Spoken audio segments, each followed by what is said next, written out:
This podcast episode is brought to you by Coors Light. These days, everything is go, go, go. It's nonstop hustle all the time. Work, friends, family, expect you to be on 24/7. Well, sometimes you just need to reach for a Coors Light because it's made to chill. Coors Light is cold lagered, cold filtered, and cold packaged. It's as crisp and refreshing as the Colorado Rockies. It is literally made to chill.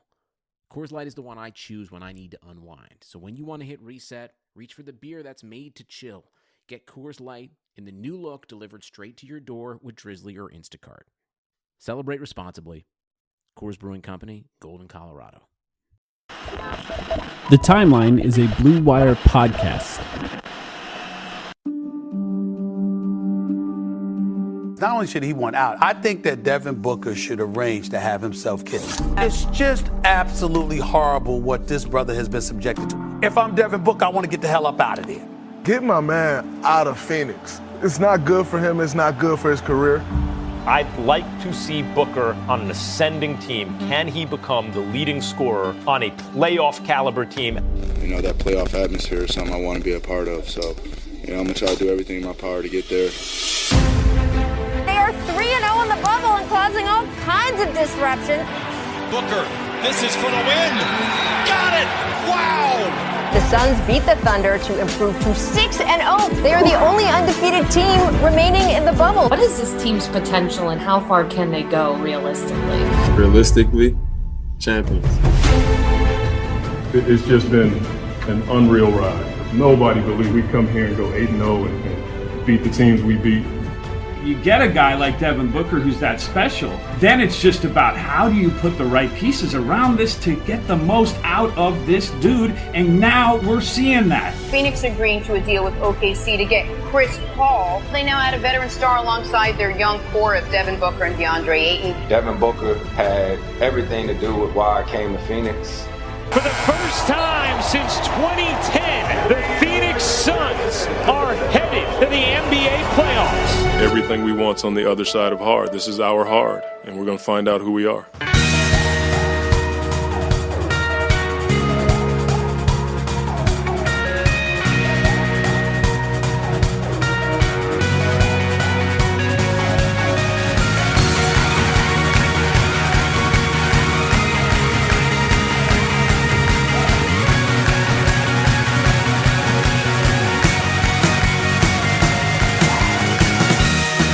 Welcome to the Timeline of Phoenix Suns podcast. The playoffs are finally here, and we are here to help preview that for you. My name is Mike. I'm here with Sam. Sam, how are you? Are you ready?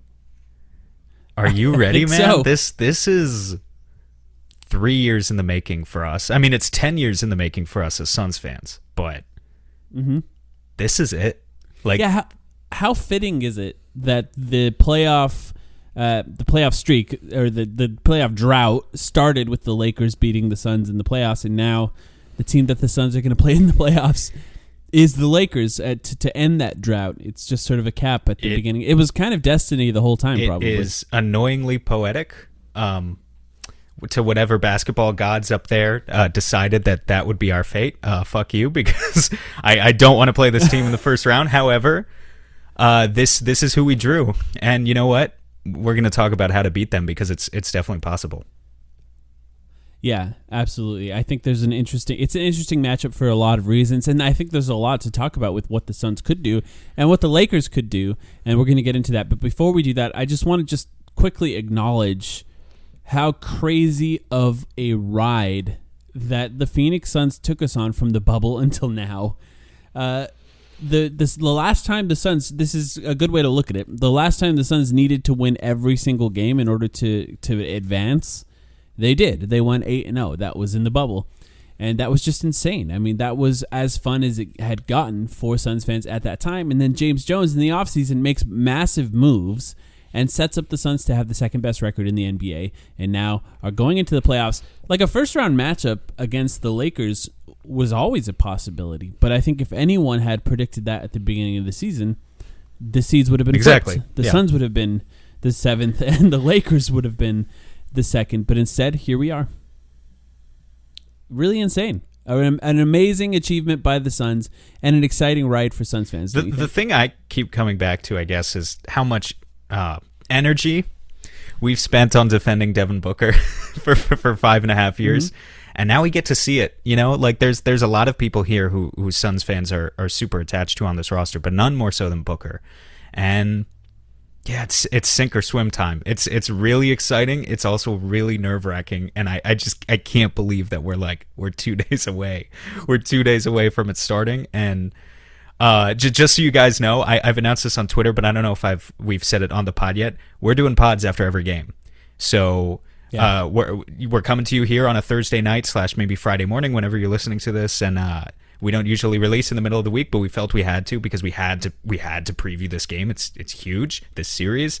But then Sunday, you'll get a pod after that game. You'll get a pod after Tuesday, Thursday night, the following Sunday. We'll probably make them a little bit shorter so that they're a little bit more digestible. But yeah, it's something new for us, and. Yeah, we have to ascend to a new level, Mike. Like they haven't. We're in the playoffs. We're in the playoffs too. They haven't even seen our final form yet, so we got to step up too. Yeah, it's a really cool thing. I'm going to the first game. By the way, we haven't talked about that yet. I got tickets, not great tickets, but I just wanted to be in the building for the loyal first time fan seats, as Book's brother would say. Yeah, exactly. Loyal. I'm in one of the broke fan seats. It is just one of those things. I never got to go. I went to a lot of Steve Nash games. I got to go to a lot of games, but I was pretty young during that time, so I didn't have any way to get into a playoff game at that time. So I just thought, now I have to go. So I'm going to the first game, so I'll be able to, after that game, come back and talk about the environment, talk about the atmosphere, and the energy. I will mention too. There's going to be quite a bit of fans in there. I think it's over 8,000. I think it's like 8,600. I thought it was over 10 at this point. I don't know. I haven't seen the final numbers. It's all I know is I'm not going to be there, obviously, but it's going to be pretty loud from what I. It was pretty interesting to watch the play-in games, the ones that have happened so far. There's still 2 final games that are going to decide who the 8 seeds play in the East and the West. We're recording Thursday at around noon, but. Watching those, it appeared that home court advantage mattered in those games. I mean, obviously the better team had a home court advantage, so they were better, but I mean, the home court seemed like it helped. And going into the series, the fact that there's going to be a pretty significant amount of fans there, hopefully a large majority Suns fans, I would think at this point that would be the most likely scenario. I really hope so. I'm really happy that I'm happy that the Suns have home court advantage in this specific series, because if you're going at the Lakers, obviously, everything has to go your way to beat them. I mean, I don't think it's hyperbole to say that this might be the toughest first-round matchup for a second seed ever. Well, I don't want to go back and look at it. The Vegas odds reflect that. This is the first time that the 7th seed is favored over the 2 seed if you look at the odds. And I've seen that in a couple different... Easy money from Lakers fans in a couple different places. They're going to make a lot from Lakers fans there if the Suns end up pulling it out because, Lakers fans are going to bet on that. This team is 27-9 at home in the regular season this year. They're not. Yeah. Sorry, I had to look up the standings when you were mentioning the home court advantage thing. They're not. Mm-hmm. They were really good on the road. They're 24-12. The Lakers were. Here's the thing about the Lakers. We're going to talk about the Lakers this entire episode. We're going to bring up a lot of regular season stats, I assume. Like I kind of naturally just throw them out there as a force of habit.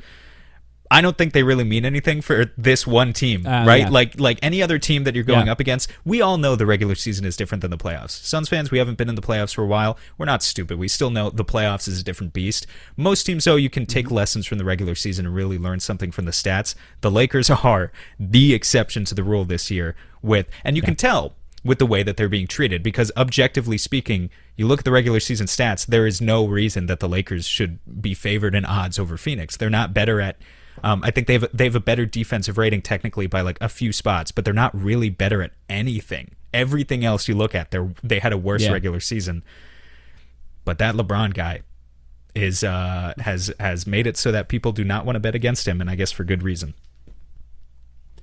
Yeah, and it was interesting to watch them in that game. But yeah, I think to your point, when I was researching for this episode, I was taking a look at some stats, and then I just stopped because they're just they're like it's just very mediocre, and they're bad at they were bad at a lot of things. It doesn't matter. It just doesn't matter. Now there is a point that they haven't played together all that much, and it's not like this team is the exact same team. I as think last there are year. things. Some important pieces are gone. Rondo's gone. Rondo was an important piece to that team in the playoffs, in particular, where he played very, very well, and he's been good for the Clippers so far since he got there. Even their center rotation was JaVale McGee and Dwight Howard, which at the beginning of the season was a meme, but ended up being a pretty valuable rotation for them specifically. Now, as the playoffs progressed, those guys played less and less and less, culminating with AD starting in the finals at center and Dwight Howard basically sitting on the bench the majority of the time. But those guys still mattered early on in the playoffs. They had a nice rotation of guys who could defend and play well. Those guys are gone. And the fact that LeBron has logged very little minutes with Andre Drummond might matter. The fact that Anthony Davis has logged very little minutes in general, he's missed a lot of times, can matter. That's why they're in the 7th seed, but also that might be something that could lean a little bit towards the Suns' advantage going into the series. Yeah, we've got all the continuity. In fact, so do you want to just dive into it? I want to ask first, did you watch a game last night? I assume the answer is yes. Yes. Let's start there. Yeah, Let's start there. Live. What was your impression of that game? And what did you take away from it? Were you convinced just what did you take away from the game last night? I think that's where we should start. Well, a lot. Just to start, it's because it's hard to learn anything from what the Warriors do offensively. You know, obviously the Suns need to shoot well, and we're going to get into that. But they have Steph, so things just work differently when you have Steph. Like, he comes around a screen, two guys come at him, he throws it to Draymond, who's wide open in space, and then they play make from that position. That's just how it works. And the Suns are not going to have that advantage. First of all, we don't have a Draymond. There's only one. And there's only one Steph, so that's just how it's going to look. Now, we don't need a Draymond. We have a Saric. We're fine. Yeah, exactly. There's a chance that they trap the Suns, and the Suns can learn a little bit from how they defended that, because their rotations are interesting too, especially with Drummond on the court. But what I thought they did that was effective, and with, I think, worse role players, is the way that they defended the Lakers. Is in a lot of ways they dared them to shoot a lot of threes, and they pack the paint with as much people as possible to try to stop Anthony Davis or LeBron James from getting to the rim. Obviously, LeBron will continue to get to the rim. His burst was not quite the same. His ability to finish through contact was not quite the same. I don't know that means anything. I know he tweaked his ankle a few days ago as well at the end of the season, so that just could be him coming back from that. It could just be him knocking a little bit of rust off after missing some games. But the fact that he was not quite able to get to the rim as easily as he normally does was something that stood out to me as well. But I think defensively, the Suns need to really kind of copy that game plan a little bit. And the fact that the Warriors were able to do it, without DeAndre Ayton, without Mikal Bridges, without Jay Crowder, they have some defenders on the team, one of the greatest ever, in my opinion, in Draymond Green. But outside of that, the Suns kind of have better defensive players that they can use to sort of put that same game plan into place. Have you been able to watch it? Yeah, and just to echo your point, this Lakers team, it's an incredibly vaunted defense. That's just, I think their defense is going to give the Suns fits in a lot of ways. Their offense, they're going to struggle. Their offense is struggling, and of course, I don't even know where to start. I guess. Do you want to start by talking about what the Lakers do on offense, or how the Suns should guard them on defense? Because I think it's a little bit of a different conversation depending on where you start. Let's talk about what the Lakers do on offense. I'd like to hear your thoughts on that, because I think that defensive conversation is going to be I mean, I'm not exactly, if we're starting there, I'm not going to say anything all that engaging. I think when I say that just so much entirely rests on LeBron. That's why it's so interesting that you were just talking about he looks a step slow, because the supporting cast for the Lakers, they just can't pick it up. You look historically at teams, I don't think, I'll say this, even in the modern era, I don't think you need to be the best 3-point shooting team to win a title. I don't even think you need to be necessarily a great 3-point shooting team to beat the Suns. We're not talking about winning a title right now. They just need to get by the Suns in the first round. But I do think you need to be a good 3-point shooting team to make it far. And they're not. They're not even that. They're like by every metric. And I know we're doing the thing now where I bring up regular season stats, and we don't know if regular season stats matter. But I do think 3-point shooting is one of those things that you can't really just turn on a switch and flip it on. Especially if you're KCP, especially if you're Wes Matthews, if you're one of these role players who they're going to have to rely on to hit shots. They're not a good catch and shoot team. They're not a good pull-up shooting team. Now, granted, the pull-up shooting, that's where we talk more about. That's really falls on the shoulders of LeBron. It falls a little bit on the shoulders of AD, too, if you're talking about like mid-range. But by any objective measure of shooting this year, the Lakers were bad.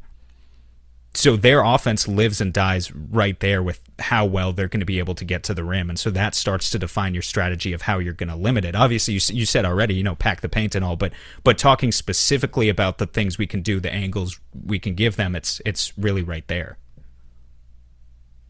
Yeah, I mean, that's sort of the way that you defend LeBron for the last 12, 13, well, since he got to the for NBA, sure, 16 for years sure. ago. But the difference, it's just what you but do. But the difference is LeBron has had teams before. That Cavs team, a couple of those Cavs teams. The interesting thing about those Cavs teams a few years ago is that, especially in the post Blatt years, the last couple years, the Ty Lue years, they weren't that good in the regular season either. They were also like kind of a mediocre regular season team. They were a great shooting team though. Between Kyrie and Kevin Love and all the all the role players they had, they were a great shooting team. This Lakers team is, I mean, let me just pull it up for you and go down the line. Like, they are dead last. First of all, I tweeted this out earlier today. They are dead last in the NBA in their effective field goal percentage on all pull-up attempts, not just three-pointers, but mid-range pull-ups as well. The Suns, by contrast, are second in the NBA. It's a very big gap between those two teams. That didn't stop the Lakers from winning a title last year, because Anthony Davis, became a 30-point-per-game threat who couldn't miss from mid-range, and obviously LeBron did his thing. So I'm not saying they can't flip the switch in the playoffs again, but, I mean, you just look at these three-point percentages here. You've got Ben McLemore is not going to play at 37%. The best guy they have is Alex Caruso. He's their, well, no, sorry. They've got KCP, 41%. Yeah. Alex Caruso, who's a low-volume three-point shooter, they've got at 40%. Then they've got Ben McLemore at 37%. He's one of their highest-volume shooters at 5.5 a game. He's not going to play in this series. Or if he is, he's only going to play very limited stints, because he is the worst. The thing about the Lakers, they're very big. We talk about all the time how big they are on the interior in their front court. But if you scale it back a little bit, if you look at their wing depth, they're not that big at the three necessarily, and that's one of those positions where, like, McLemore has been able to play in the regular season, but he's not. This is really a good matchup for the Suns to take advantage of someone like him if he sees the floor. So he's at 37%. I don't think he's going to play a ton. Kuzma's at 36. Schroeder's at 34. Wes Matthews is at 33. THT is at 28%. Anthony Davis is at 26%. Obviously, Andre Drummond's not going to attempt a three. Their spacing up and down is it's not that good. And especially, again, I want to make it clear, like, they could shoot only 35, 36% from three throughout a series and still beat the Suns if they do the right other things. But it gives the Suns an advantage from the get-go, because we know the Suns are better than that. The Suns are a good shooting team. And I think also the thing the Suns don't get enough credit for is they're a dynamic shooting team, in that they're not the Chris Paul, James Harden Rockets who only shoot threes. They pick their spots, and they're dangerous from a lot of different spots. But beyond that, let's say for a second that the Lakers do get by the Suns. If we're just talking about the idea, okay, the Lakers got by the Suns. Are they a real contender? Can the Lakers, who shot 35% from deep this year, really go toe-to-toe against the Clippers, who are one of the greatest three-point shooting teams of all time? Like, LeBron can be as good as he wants. AD can be as good as he wants. I feel like they're still going to run into some trouble in the later rounds, even if they do get by Phoenix. So, like, just to start there, their offense, LeBron's kind of working with a shit sandwich this year. Like, there's a lot of stuff that has to break right for their role players. I know we always talk about how LeBron's role players are not ideal, but this year more than any other year, it definitely feels like that to me, and it makes them all the more vulnerable. Well, I think what is tough, especially for them, even beyond that, is like in a lot of ways, like you can use LeBron as a screener and you can do a lot of interesting things with LeBron as a screener. But it's tough to do that when Anthony Davis and Drummond are on the floor. So you're going to have to do that with AD at center. So LeBron's at power forward. And then who do you have running that pick and roll? You have Dennis Schroeder, you have Alex Caruso, which is like fine. Like that doesn't really scare me as far as being a Suns fan and hoping the Suns are able to defend that, because as good as those guys are, neither of them are pull-up three threats like you talked about. So you can go under if you even want to and just kind of dare them to shoot that. Schroeder can shoot from that mid-range, but that's kind of like, as far as picking your poison, go ahead and do that. Like, feel free to shoot that mid-range shot with Chris Paul in your face if you want to do that. And that's actually good for the Suns. I want to get into some matchups because this is something that I've literally been thinking about this entire since we even had the people idea people have been asking us about this for weeks, right? Like anticipating this as a potential matchup. So yeah. Well, like the guy that pops into my head a lot is Mikal Bridges, and it's for a lot of reasons. I think Mikal Bridges usually, like what the Suns have been doing this year, how they've been utilizing Mikal Bridges this year is almost entirely against primary ball handlers. Like he does guard wings, and he has good stretches against wings, but in a lot of ways what the Suns want is Mikal harassing primary ball handlers up and down the court and making them a little bit uncomfortable. We saw him guard Steph Curry, we saw him guard Damian Lillard, CJ McCollum. Like he guards point guards pretty often. So when you're looking at the Suns and you're looking at the matchup issues that the Lakers actually have against the Suns, Drummond is where it becomes interesting, because what you want to do is not concede offensive rebounds. That's literally all he's there to do. When Drummond knows that he's not going to get the ball very often, he's going to fight for those offensive rebounds, and that means that you can't really put someone small on him. So in my mind, and maybe you'll interestingly, keep going. You have to have DeAndre Ayton on him, and if you have to have DeAndre Ayton on him, you can't really put Mikal Bridges on Anthony Davis, because Anthony Davis is just a little too big in that. Yeah. And now keep in mind that throughout all of this, you can have a lot of DeAndre Ayton helping off of Andre Drummond. I mean, that's just kind of what he has to do. He's a rim protector. He's going to help, especially because Drummond's never really going to be more than 8 feet away from the rim. Like, he's not exactly going to be spotting up at the three-point line, and if he wants to, let him do it. But in that case, then you have that. You really have to gang rebound, of course. That's going to be a main focus for the Suns, and I think the Suns actually got pretty good at that towards the end of the season. There was clearly an effort to gang rebound towards the end of the season. But then this all boils down to me saying that Mikal has to guard LeBron James, basically. That's where it breaks down. You can't really put Devin Booker on him. I mean, you can try, and maybe that's something that you do try at some point. You put Devin Booker on him, and you try and funnel him towards DeAndre Ayton, and then everyone just sort of boxes out on Andre Drummond. But Mikal on LeBron, how do you feel about that? Here's the thing. It's less about Mikal on LeBron, and it's which... For the record, like I think, they're going to have to do. They're at least going to start the series that way. But the most interesting thing to me is the role that Drummond plays in this series, because Drummond poses a nightmare matchup problem for you, as you were talking about, on the offensive glass. However, he's the ideal guy you want to go up against when you're on offense, because he's the guy, especially if they plan on switching a heavy number of ball screens. I don't know if they do. I think actually probably they don't.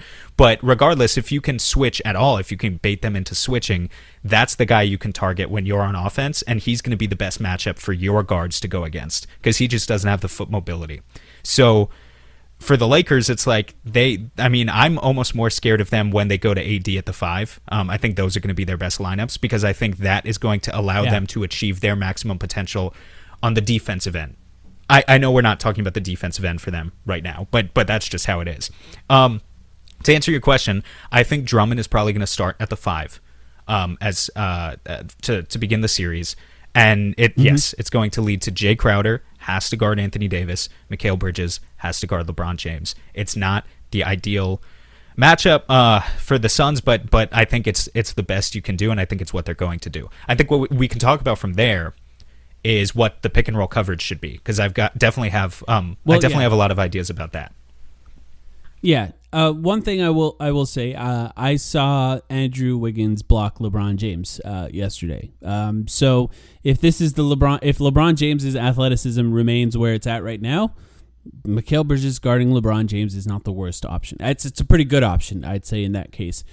If LeBron James returns to form and just regains the ability to essentially go through anyone that isn't close to as strong as him, which Mikal, for as good as he is, he's not super strong, that's going to be a problem. That's going to be a tough cover, and you're going to have a drop coverage with DeAndre Ayton just sort of in that position to guard LeBron in that case, and Mikal's going to have to do a lot basically once LeBron goes by him, because you rely on his arms in that case, right? You're relying on him to sort of break up passes. You're relying on him to recover to three-point shooters, to swipe at big men who catch the ball. And that's just, it's a lot. And he's up for it, and I think he's going to do really well in this series in general. Especially, I can't wait to talk about offense, because both him and Ayton. Yeah. Ayton could earn so much money based on what he does on the defensive end in this series. Mikal could earn so much money based on what he does on offense. It's really different roles for them. Let's talk about pick and roll coverage. Okay. So let's break it down this way. You've got the four main, simplifying a little bit, but you've got the four main ways of guarding a pick and roll, right? I'm thinking of a drop, a show, a blitz, or a switch, right? Here's what I think, and I'm curious to hear. Like, I'll toss it to you at various points throughout this too. I think from the get-go we can toss out two of those, and so drop coverage. I'll start there. I don't think that's viable. Here's the thing: you want to wall up and protect the rim, and so there's a tendency to want to play a drop coverage. I just said the Lakers are like the worst pull-up shooting team ever, so you would think, well, why wouldn't you do a drop coverage? LeBron's just too good. He's too good as a playmaker, where you can't concede the lane to him like that, because if you do that, you're already done. You know, this isn't like if you were playing Memphis in the playoffs, if we were the 1 seed and you were playing Memphis, you know, and you want to give Ja Morant as an example, we've talked about him before, can't shoot a pull-up three, so you want to say, here, Ja, just have the lane and we'll guard you at the rim, and Ayton can absorb that contact. That's fine, that's one thing, but you can't give that lane to LeBron James. It's too much.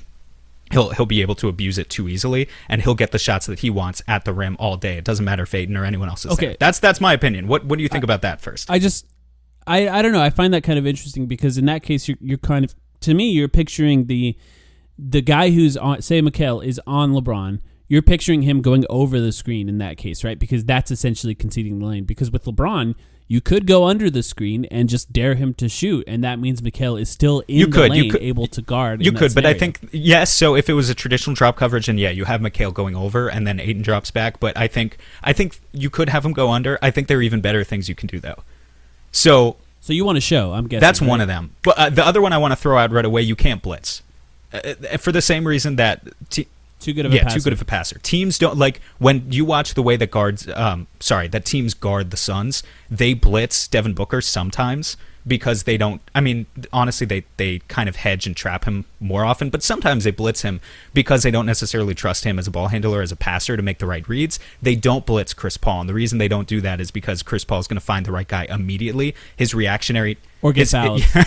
Or bait you into a foul. His processing speed is just too fast, and LeBron's the same way. You can't blitz LeBron. His processing speed is too fast. AD's got those soft hands. He'll find the pass to AD. AD will put the ball on the floor like once and get to the rim, and it'll be over. So that leaves you with two options, essentially. Either you can show and recover, or you can switch. And this is where I start to think it gets into really interesting territory of like, what's the secret weapon against the Lakers that Lakers fans don't want you to know about. Showing is a really good option. The Lakers traditionally, you want them to hit the guy in the short roll necessarily. Like, they'll try to split. If you show, they'll try and split it, and then you're forcing them to attack a 3-on-2 or a 2-on-1, which is something that they've not necessarily been all that great. If you can just get the ball out of LeBron's hands, essentially.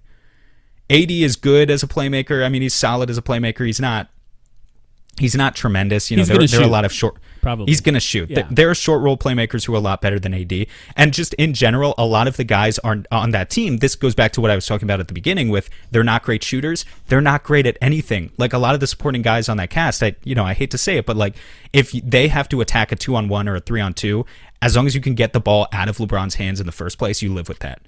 So that's that option. But then the other option, which I think switching, I think this could be a secret weapon for the Suns. I think there's a tendency for Suns fans, like think about this.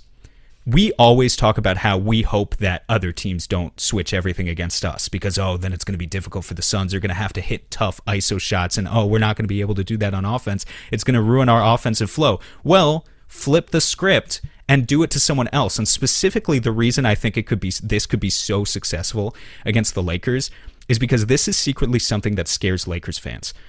Anthony Davis posts up a lot for a guy who's not that good of a post-up player. And sincerely, he's not that good of a post-up player. He's got it's kind of the DeAndre Ayton conundrum. He's at this stage of his career, much more talented offensive player than DeAndre Ayton. But he takes a lot of face-up 15, 18-foot jump shots. He does tend to avoid contact in the post. He's not just 270 pounds of brute force going at you like a Joel Embiid. But on the other hand of the spectrum, he's also not a just total next generation passing savant out of the post like a Nikola Jokic. He's kind of, he's good. And if you look at the data this year, it says that he's like relatively efficient. He's in like the 55th, 60th percentile or something, but it's nothing mind blowing in the post. He's not going to punish that matchup every time.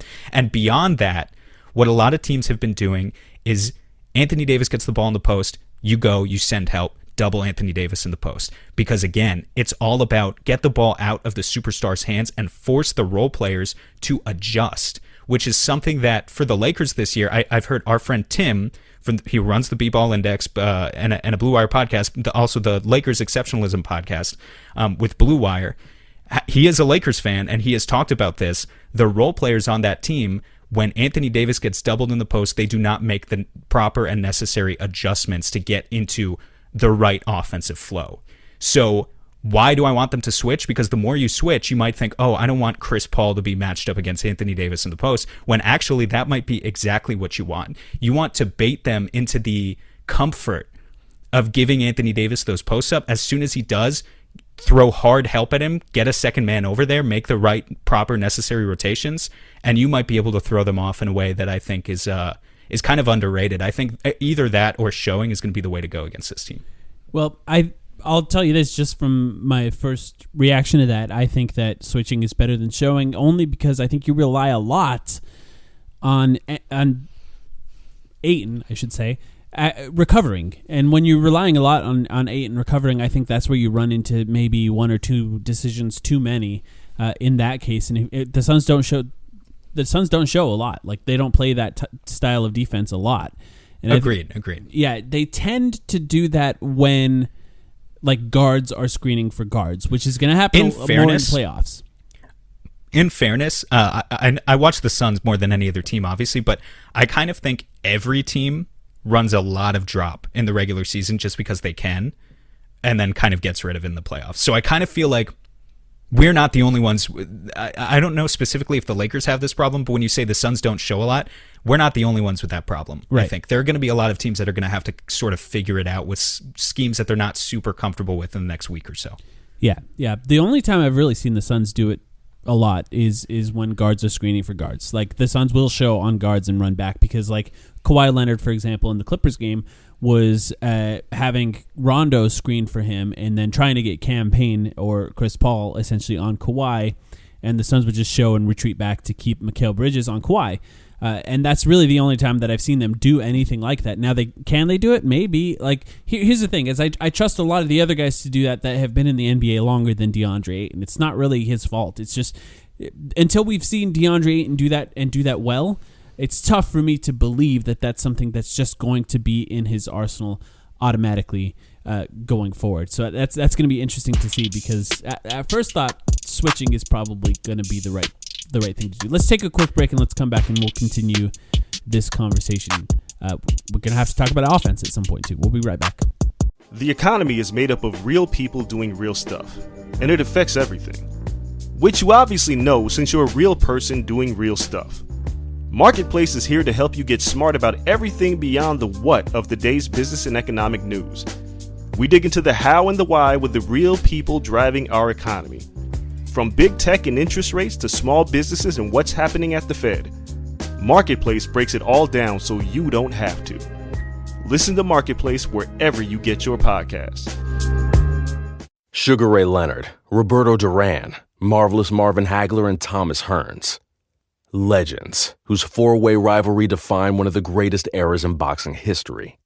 Relive their decade of dominance in the new Showtime sports documentary, The Kings, a 4-part series premiering Sunday, June 6th, only on Showtime.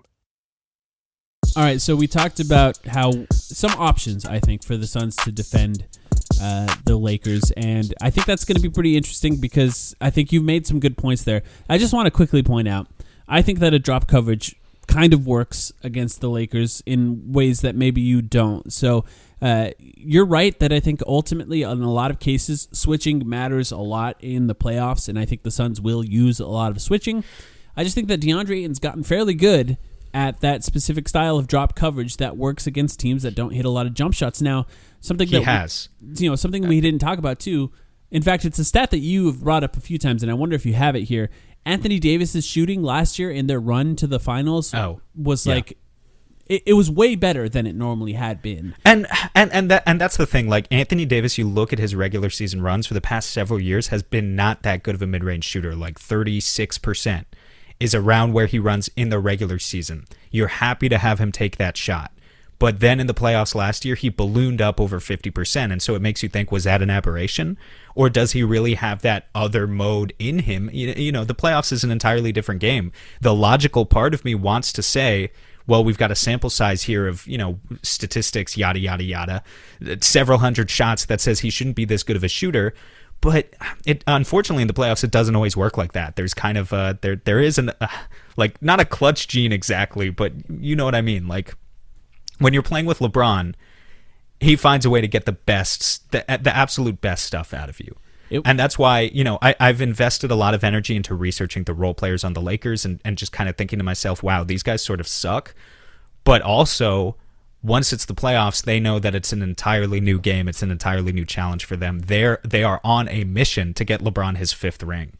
And so it makes me wonder, like maybe Wes Matthews, Alex Caruso start shooting 45% from deep. Anthony Davis starts hitting all his mid-range shots. If that stuff happens, it's completely changes the calculus for what this series looks like, unfortunately. And it should be noted that they're open more when LeBron James plays.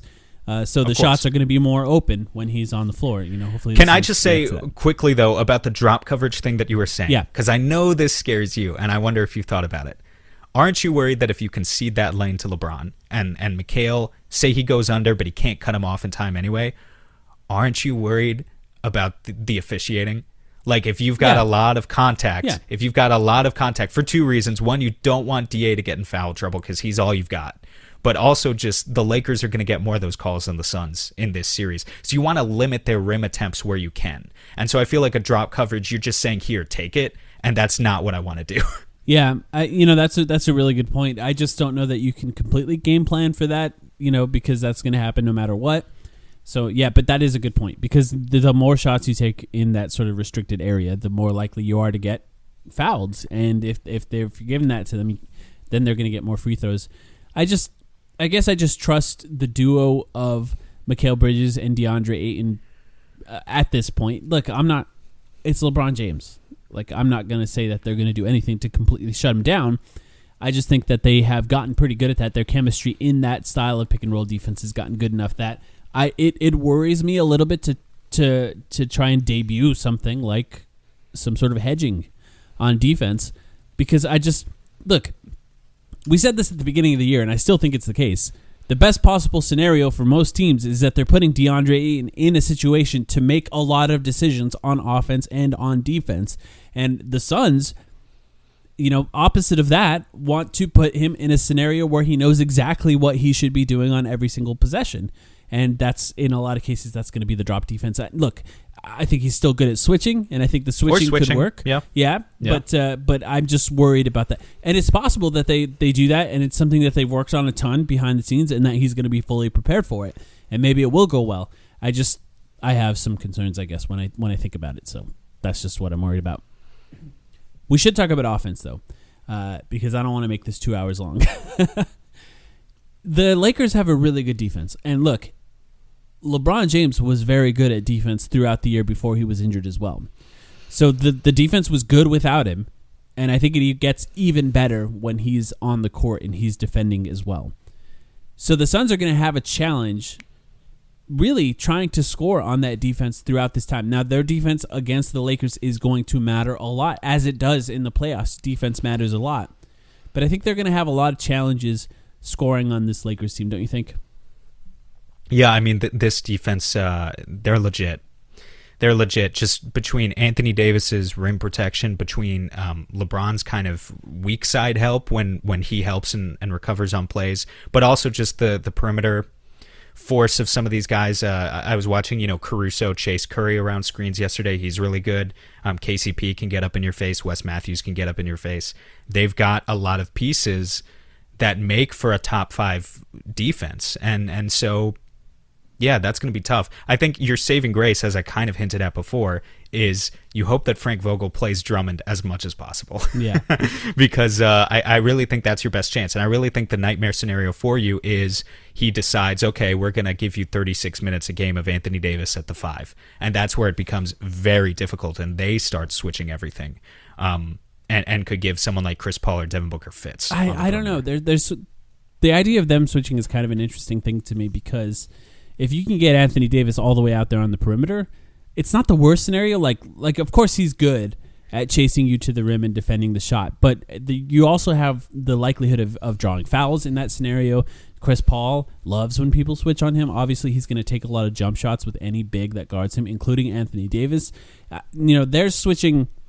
It's not the same to me as like the Clippers. I'm more afraid of the way that the Clippers switch. Like I think the style of defense that they can play with Anthony Davis sort of being that sort of help defender is a scarier thing to me than them switching on every single possession.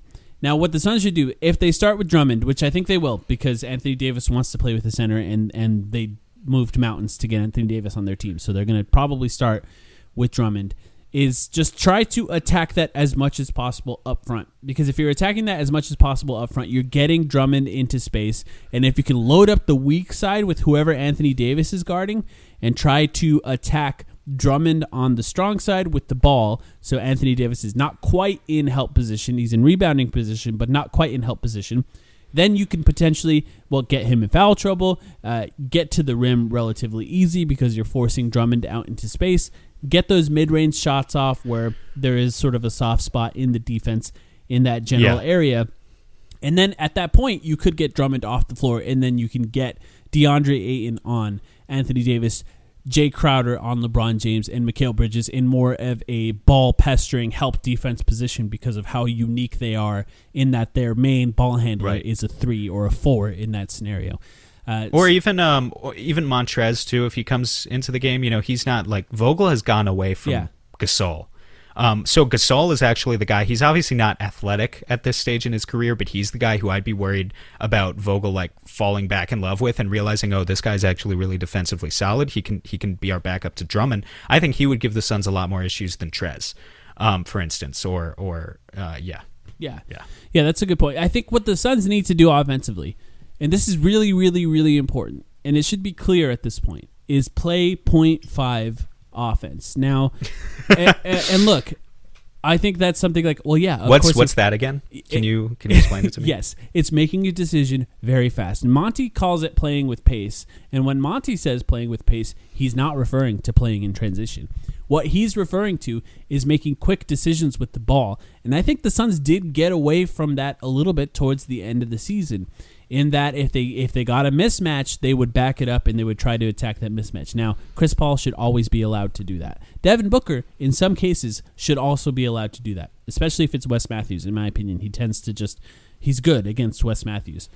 But what I don't want is other guys trying to slow it down and attack the defense in ways that could not lead to drawing fouls. Because what I think is going to be really important in this series specifically is the amount of free throws that Devin Booker takes. Is he going to get every call? No, he's not going to get every call. This is against the Lakers. It's also the playoffs. The refs tend to let fouls go. We already saw it in the play-in. It's going to happen even more against the Lakers once the playoffs actually start.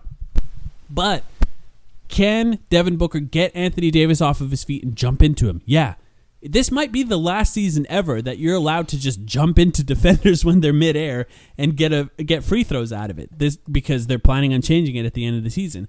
They need really, to take according to I didn't see that. Yeah, that's sort of, something that they said they're going to look at.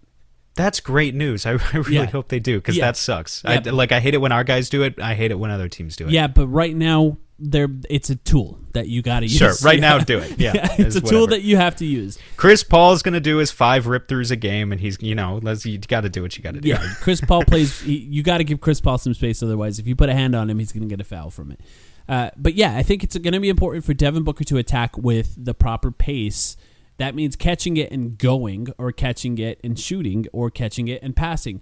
None of this sort of backing up and giving the defense time to sort of get in the right positioning to defend him with the help defense. Because if he goes, I think he can get the Lakers out of position, and he can get, 7, 8, 9, 10, 11, maybe some games 13, 14 free throws out of it, like he did against the Lakers towards the end of the season.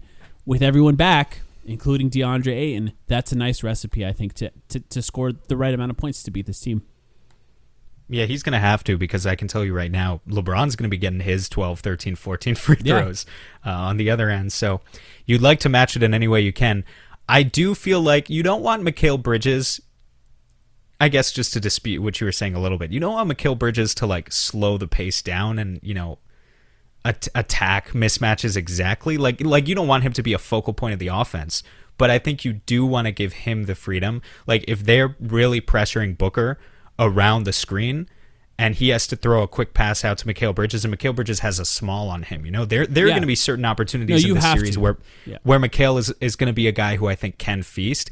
And what we know about Mikal, unfortunately, I've talked about this ad nauseum already, in the future, I want him to get to a point where he's really embracing contact at the rim, because I think that's how he achieves his full evolution. That's how he becomes like a star offensive player. Mm-hmm. But in the meantime, what we know he's going to do, Mikal's more than happy to put the ball on the floor against a guy who's a couple inches shorter than him, but he's going to stop short of the rim. He's going to rise up for that 12 or 15-foot mid-range shot. You let him have it, because he's pretty good at it. And I think you live with offense like that if you can get it. Oh, well, in those cases, he has to do that. But one thing that Mikal doesn't do is hesitate on those. He catches it. That's true. If he's open, he shoots it. If the closeout is too close, he's not going to get an open shot. He immediately attacks the closeout. Right. It comes back to the processing speed thing again. Mikal he's not a perfect offensive player yet by any stretch, but all of these Suns players, they're very dynamic in their decision-making, really. They wouldn't have gotten this far. And I think it's important to note also, the easiest way that the Lakers, we were talking about defense earlier, the easiest way that the Lakers generated offense yesterday, the way they got the game back, is they played really good defense. They were swarming everywhere, but they forced the Warriors to turn the ball over. And they got several straight steals in a row, and they turned that into like a 10-0 run or whatever, and they were back in the game. Yeah. The Suns...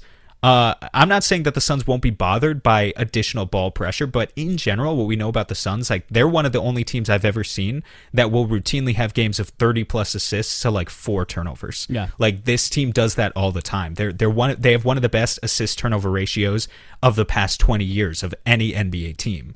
So with Chris Paul being the guy at the helm, you feel pretty comfortable that he's going to take care of the ball as he needs to, but B, the thing you don't want to do, the worst possible thing, I think you can live with some bad shots being taken on offense. You can live with some questionable mid-range twos that maybe aren't like the ideal efficient shot. What you can't live with in this series is turnovers. That's going to be the quickest thing that kills you. Yeah, absolutely. I agree with that. I mean, is there any team better than a LeBron team in transition? Maybe the dynastic Warriors, the best Warriors team.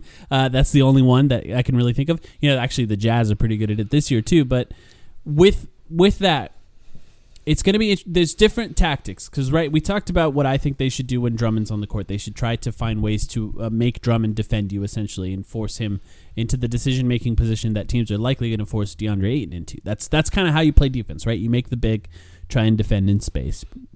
It's tough for a lot of bigs to do that. If he is off the floor, once he is off the floor, if you can try to attack with as much pace as possible in that case, like as soon as Drummond's off the floor, bring campaign in and even run. I love where this is going. I was going to ask you this question. I'm glad you brought it up. Even run a 3-guard lineup, because here's the thing. You can't run the 3-guard lineup against. Slow down. You're sharing our secrets to any Lakers fans that are spying on us right now. You can't run the These are our secret recipes. You can't have Devin Booker guarding LeBron James, but if LeBron James is at the 4, Well, now you can, right? You can have Devin Yeah. Booker guarding Wesley Matthews. That's fine. You can have him guarding. I like it. Yeah. And then I like it. Then you really just try and blitz them with ball handling. Say they trap, then you have Campaign. Then you have Chris Paul. Say they try and double Chris Paul, then you have Campaign attacking Anthony Davis at the rim. This is what you need to do. You need to go all think about out it, and blitz. Like everyone has said to this point, like, oh, we're such a bad matchup with the Lakers. They have so much size. They're going to out-rebound us the entire series, But it's like, okay, if they're going to out-rebound you anyway, play to your strengths. Let's pick up the pace. You do not let's have big. You do not beat big lineups by going big. You beat big and lineups by going small. You have to even hit further shots. than that. You don't beat teams that have an entirely opposite strategy as you by trying to match them. No. This is why the whole thing about like when Frank Kaminsky was starting earlier in the season, I was like, no, I want them to establish it. Look, if it's going to be Kaminsky, if it's going to be Jay Crowder, whoever, but you got to establish something as like your game. This is our brand of basketball, and this is what we're going to be in the playoffs. Force someone else to match us. Exactly. We don't have to match them. And so here, when we're talking about how do you apply that to this series specifically, I love the Campaign thing. I love the 3-guard lineup if you're going to do it. Like, if you're not going to win the rebound battle anyway, like you said, you can't do it against Drummond. But if Drummond's off the floor, Anthony Davis at the 5, let's just have 3 really dynamic ball handlers. You can't trap all of them at the same time. Let's put the ball on the floor, play with pace. These are guys who can finish at the rim. They can hit pull-up threes, sort of, in Booker's case. They can hit mid-range shots. They can kind of do it everywhere and pick their spots, and I think that really might be one of your best chances to generate some offense. I just want to say you can do it with Drummond on the floor if LeBron is at the 4. You can't really do it with LeBron at the 3 because then you have a guard guarding LeBron essentially. Now, if they, it depends on what the Lakers lineup is, of course, in this scenario. But I just think you have to blitz them. You have to play with pace. You have to play. And I'm saying it the way that Monty says it. I mean, in the half court, you cannot hesitate. You have to go get them on their back feet and try to get fouled in those cases. And in the case of Campaign, he's so unpredictable with the ball. He can get the ball up off the backboard so quickly. You can get those layups, and then of course, if they go under on the screens, he's going to shoot that pull-up 3. And Campaign, he's going to be so vital in this series in particular because in a lot of cases, he's going to be playing minutes without LeBron on the floor. And look, the Suns have to win the minutes with LeBron on the floor to win the series. Wait. That's a great point, and I can't believe, what are we, 45 minutes in, we haven't talked about it. Yeah. Look, but everyone says don't bet against LeBron. Mm-hmm. When we talk about what's different this year, LeBron played 35 minutes last night. He was on a minutes restriction. Jeff Van Gundy said that 1,000,000 times. He played, but you know what I mean. He played 35 minutes last night. Yeah. He averaged a couple years ago, last time he was in the finals with Cleveland before LA, he used to average 42 minutes per game in the playoffs. I don't think he's doing that this year, Mike. I don't think he is. I think he might get above 35. I think he might play 36, 37, 38 minutes per game in the playoffs, but that's a far cry from 42 when we talk about every single minute mattering. And so all the more importance that, like, I know we say like which regular season stats matter versus which regular season stats don't matter. Well, here's one that I think does matter when you look at the Lakers. When LeBron and AD are on the court together in the regular season, they were a plus 11.2. When it was just LeBron, plus 11.2, really good. When it was just LeBron, no AD, they were still a plus 7.8. When it was just AD and no LeBron, minus 1.8. Anthony Davis, for as good as he is as a finisher, as a fantastic defender, like he gives your defense just this tremendous identity, he's not the playmaker. He's not the dynamic offensive player who can really carry an offense by himself. So the difference between LeBron James being off the floor for only 4 minutes, like he used to back in the Miami days, in an entire game, versus having him off the floor for almost an entire quarter, which might be what it is now, that's huge. That's huge, and you can really hugely win that quarter with stuff like Campaign minutes, stuff like even Dario Saric minutes, Cam Johnson minutes. If those guys continue to play the way they've been playing all season long, they can blow out the Lakers in those minutes. You know, I can easily see a situation, honestly, where it's like Devin Booker, Chris Paul finish a game. You know, those guys are like a -4, a -5, but Campaign is a +10 in 15 minutes, and that's why the Suns win the game. Yeah. I could see that happening. Absolutely, and that's why it's important for him to get the proper looks that he's been getting. I mean, this last few weeks of the season, not that that ever matters, to be honest, but the last few weeks of the season, he's looked as good as he's ever looked. Like he obviously had his career high in multiple games at 20 or close to 20 points plus. And that's what we need. That's what we're going to need from him because, look, the guard rotation is going to shrink. I wouldn't be surprised if Javon Carter doesn't get minutes until someone's in foul trouble in this series entirely. And that includes Langston Galloway, that includes Etuan Moore, whoever you want to say of that backup guard group. It's likely going to be a 3-guard rotation of Chris Paul, Devin Booker, and Cameron Payne, as it should be, because we've seen Chris Paul and Cameron Payne can play together. They looked really good towards the end of the season. We know that Cameron Payne and Devin Booker look good together because that's been good the entire year. In fact, some of the best lineups the Suns have are those lineups. So we'll see how that looks. And I wouldn't be surprised, like I said, Javon Carter out of the lineup, those Cameron Payne minutes are going to be really, really, really important. And like I said, you got to maximize them. That means the 3-guard rotations when you can. Put all 3 of those guys in. Look, I know you need wing defenders against this team. But if you can find time to run that 3-guard rotation, I really think the extra ball handling, what the Lakers don't have, like what you were describing, by the way, with Anthony Davis on the court without LeBron, what they're missing is a playmaker. They're missing really, really, really good playmaking that they had with Rondo.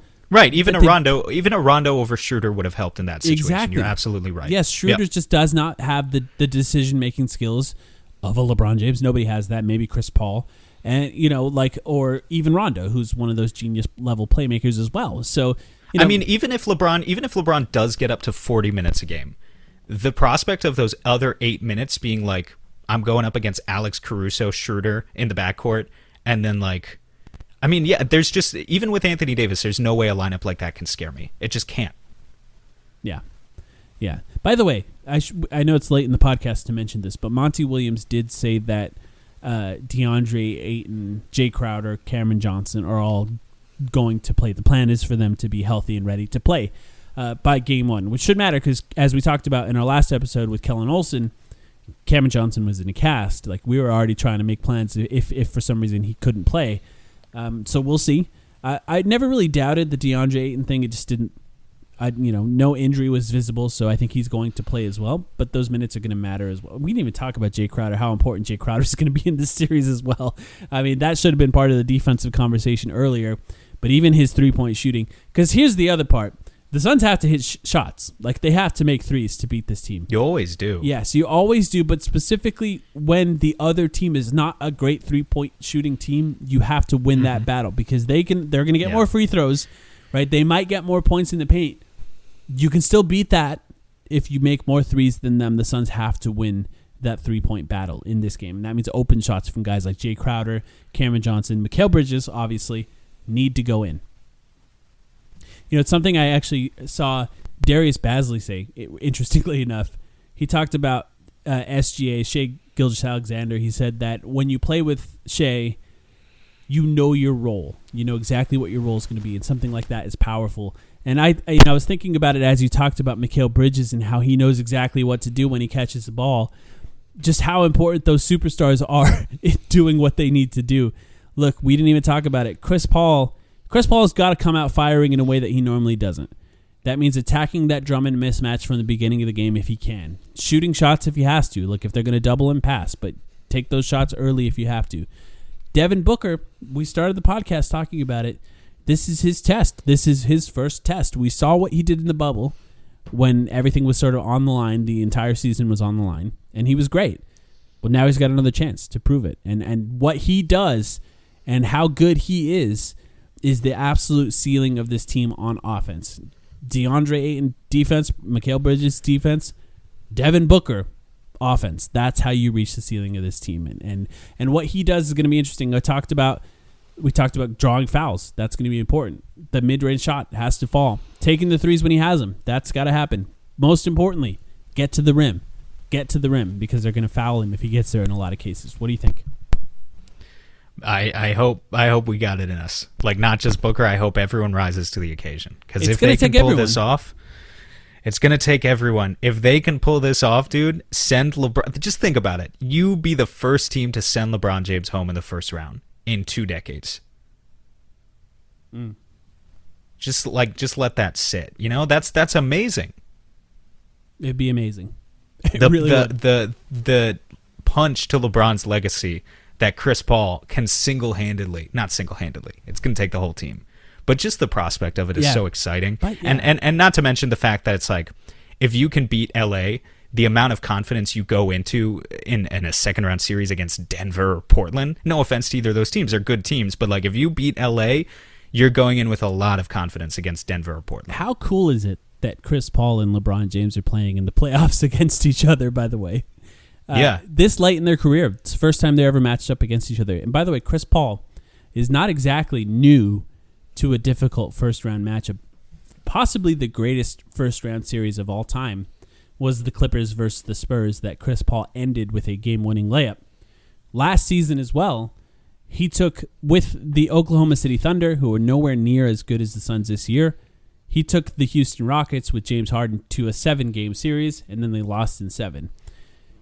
In no way would if the Suns end up losing this series, I would not necessarily consider that a disappointment if they lost in the first round, specifically to the Lakers. Now, I'm not trying to hedge anything here. What I mean by that is, I wouldn't consider it more disappointing than if they were to lose to the Lakers in the Western Conference Finals or whatever that is. This is the Lakers. Like, this essentially is a Western Conference Finals matchup. It just so happens to be in the first round, and that's exciting. And when I say that, I just want to mention Chris Paul's not new to this. It's not something that's completely going to blow him away. So I'm not worried about him in any way. It's just up to him and how prepared they are and how much they prepare the rest of the guys on this team to be prepared for this kind of matchup. I'm excited to see it play out. I'll be honest. I'm not exactly. I have no predictions. This is not a prediction. I really think anyway. I think this is as close as 50-50 as it gets. Yeah. That's really it's going to be tough. It's going to be tough, and I'm so excited, but I'm also trying. Yeah, I have no predictions. I don't want to put anything out there. Enjoy this, Suns fans. People listening to this podcast, enjoy this. Look, hey, can I just say, there's a lot of shit out there, right? On wherever you are, Twitter, Reddit, whatever your Suns online presence is, the world. I don't mean it like that, but I mean like Lakers, they're a big fan base. They talk a lot of garbage. So regardless of what happens, I said this on Twitter today, don't take the bait. Like, there's going to be a lot of bait. Don't take the bait. You want to go after, you want to punch up on like some national media member or whatever who's giving you garbage. Sure. Like, you can do that, but like against Legoat 3042 or whatever, who has like 2 followers on Twitter, it's not worth it. Some battles are not worth it. Just let the guys do their talking on the court, and I hope they've got it. I really do. Yeah. Take some of the bait. I don't know, dude. No. I really don't think so. I really think it's not worth it. Sarcastically, hey, take some. Win the series first. Win the series first. When you do, no. Here's what you do: is you bookmark the tweets, you win the series first, and then you quote the tweet with, "Oh, get the fuck out of here! Win a real ring. Not a Disney ring, La Mickey, whatever. Yeah. You want to do that. But win. Put up first." Yes, if the Suns beat the Lakers, feel free to say that LeBron James is just tall Ricky Rubio. We'll be back after All right, game this 1. is a good... Yep. And then game 2, and then game 3, and hopefully game 4, and then it's over and the Suns sweep. Thanks, everyone, for listening. Looking forward to the playoffs.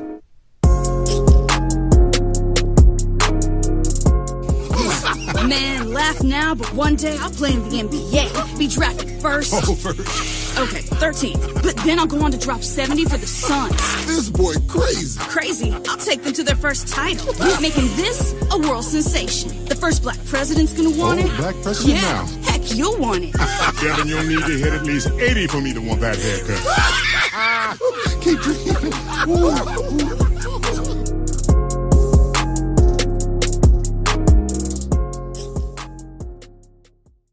Sugar Ray Leonard, Roberto Duran, Marvelous Marvin Hagler, and Thomas Hearns.